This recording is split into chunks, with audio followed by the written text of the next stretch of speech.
Welcome to Prabhu maths educational update நம்ம சேனலில் கண்டினியூஸாக ஃபாலோ பண்ணி உங்களுக்கு தேவையான நிறைய அப்டேட்டை ஆன் டைமில் கொடுத்துட்டே இருக்கோம். ஸோ அந்த வரிசையில் பார்த்தீங்கன்னா தமிழ்நாடு அக்ரிகல்ச்சரல் யூனிவர்சிட்டியில் இப்போ பார்த்தீங்கன்னா அட்மிஷன் ப்ராசஸ் வந்து மூவ் ஆகி போயிட்டே இருக்குது.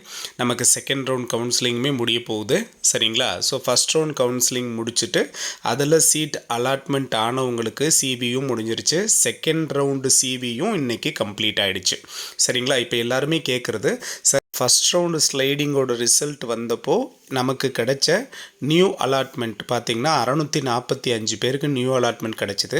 இந்த 645 பேருக்கும் பார்த்திங்கன்னா இன்றைக்கி சர்டிஃபிகேட் வெரிஃபிகேஷனை கம்ப்ளீட் பண்ணி முடிச்சுட்டாங்க TNAU. ஸோ இப்போ எல்லாருமே கேட்குறது, சார் இன்றைக்கி எவ்வளோ வேக்கண்ட் சார் ஆச்சு அப்படிங்கிறது. ஸோ இன்றைக்கி பார்த்திங்கன்னா அதிகபட்சம் பார்த்திங்கன்னா 375 மெம்பர்ஸ் தான் அதிகபட்சம் அட்டன் பண்ணியிருக்கிறாங்க.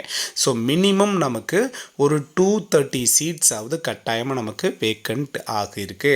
ஸோ நம்ம ஒரு 200 சீட்ஸ்னு 200+ சீட்ஸ்ன்னு நம்ம எடுத்துக்கிட்டால் கூட அகைன் மறுபடியும் நமக்கு ஒரு 200 சீட்ஸ் வந்து நமக்கு கிடச்சிருக்கு. ஸோ இன்னும் ஃபஸ்ட் ரவுண்ட் கவுன்சிலிங் அட்டன் பண்ணிவிட்டு இன்னும் யாருக்கெல்லாம் சீட்டு வந்து நாட் அலாட்டட்னு இருக்கோ ஸோ அவங்களுக்கு இந்த சீட்டு வந்து போய் சேரும். மறுபடியும் அவங்களுக்கான அலாட்மெண்ட் கொடுப்பாங்க. ப்ளஸ் இதுக்கடையில் பார்த்திங்கன்னா பிசி, அதே மாதிரி பார்த்திங்கன்னா MBCDNC SCA இந்த 3 கேடரில் இருக்கிறவங்களுக்கும் நமக்கு நியூவாக செகண்ட் ரவுண்ட் கவுன்சிலிங்கிறது போயிட்டுருக்கு.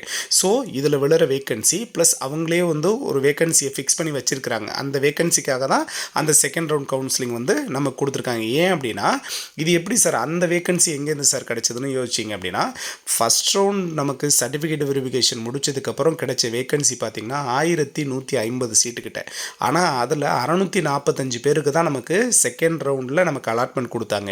மீதி இருந்த சீட்டெல்லாம் அவங்க ஹோல்டு பண்ணி வச்சுருந்தாங்க.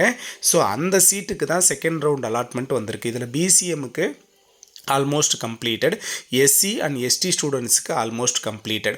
ஸோ ரிமைனிங் ஸ்டூடெண்ட்ஸ் தேவைப்படுறது பார்த்திங்கன்னா நமக்கு BC, தென் MBCDNC, அதே மாதிரி SCA. அதனால தான் அவங்களுக்கு மட்டும் செகண்ட் ரவுண்ட் கவுன்சிலிங் கொடுத்துருக்காங்க. ஸோ இப்போ நெக்ஸ்ட் ப்ராசஸ் என்ன அப்படின்னு பார்த்திங்கன்னா, இன்றைக்கி நாம் சொல்லியிருக்கிற இந்த வேக்கண்ட் பார்த்திங்கன்னா ஒரு 200+ சீட்ஸ் வந்து நமக்கு வேக்கண்ட் சொல்கிறோம்.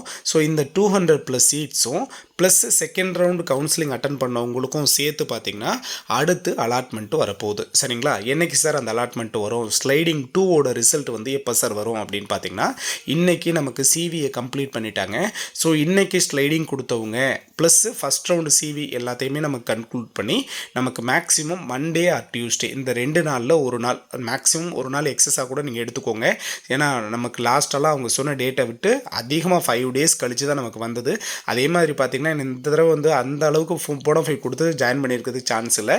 அப்படி பார்க்குறப்ப நம்ம செவ்வாய் புதனில் கட்டாயமாக நம்ம இந்த செகண்ட் ஸ்லைடிங்கோட ரிசல்ட்டையும் நியூ அலாட்மெண்ட்டையும் நாம் எதிர்பார்க்கலாம், சரிங்களா? இதை தாண்டி நிறைய பேர் கேட்டது, சார் இந்த ஒகேஷ்னல் ஸ்ட்ரீம் ஸ்டூடெண்ட்ஸுக்கும் சரி இதே மாதிரி 7.5% இருக்கிறவங்களுக்கு இப்போ அடுத்த ரவுண்ட் அலாட்மெண்ட் வருமா வராதா சார், அதை பற்றி யாருமே பேச மாட்டேன்றீங்க அப்படின்னு கேட்டிங்க. ஸோ அது சம்மந்தமாக நம்ம கேட்குற வரைக்கும், நமக்கு தெரிஞ்ச அஃபீஷியல்ஸ்ட்டை கேட்குற வரைக்கும் பார்த்திங்கன்னா 7.5ல் இன்னும் நமக்கு சீட்ஸ் வந்து கொஞ்சம் நம்ம சொல்கிற அளவுக்கு கவுண்டபுளில் இருக்குது. பட் ஒகேஷ்னல் ஸ்ட்ரீமில் அந்தளவுக்கு வேக்கண்ட் வந்து இல்லை, சரிங்களா? ஏன்னா அதில் minimum number of seats percentage தான் ஓவராலாகவே. அப்படிங்கிறப்போ ஸோ இன்னும் எவ்வளோ வேக்கண்ட் இருக்கோ அவங்களுக்கு மட்டும் 1:5 ரேஷியோவில் இப்போ நமக்கு பார்த்திங்கன்னா அடுத்து எக்ஸ் சர்வீஸ் மேனுக்கு நமக்கு வேகன்சி விட்டுட்டு அதில் 1:5 கூப்பிட்ருந்தாங்களே, அதே மாதிரி அவங்களுக்கு மட்டும் எவ்வளோ சீட்டு வேக்கன்ட் இருக்கோ அதில் 1:5 கூப்பிட்டு அவங்களுக்கு மட்டும் சர்டிஃபிகேட் வெரிஃபிகேஷனை கம்ப்ளீட் பண்ணி அந்த சீட்டை ஹை லெவல் கட் ஆஃப் இருக்கிறவங்களுக்கு அலாட் பண்ணி கொடுத்துருவாங்க.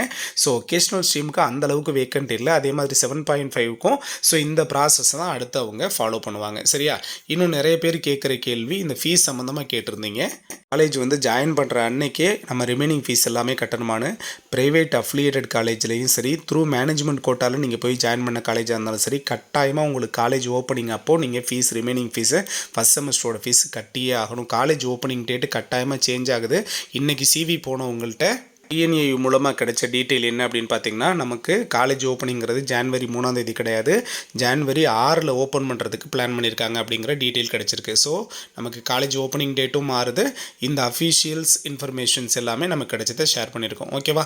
ஸோ இன்னும் அப்டேட் கண்டினியூஸாக கொடுத்துட்டு இருப்போம். மறக்காமல் சேனலை சப்ஸ்கிரைப் பண்ணி வச்சுக்கோங்க. தேங்க்யூ.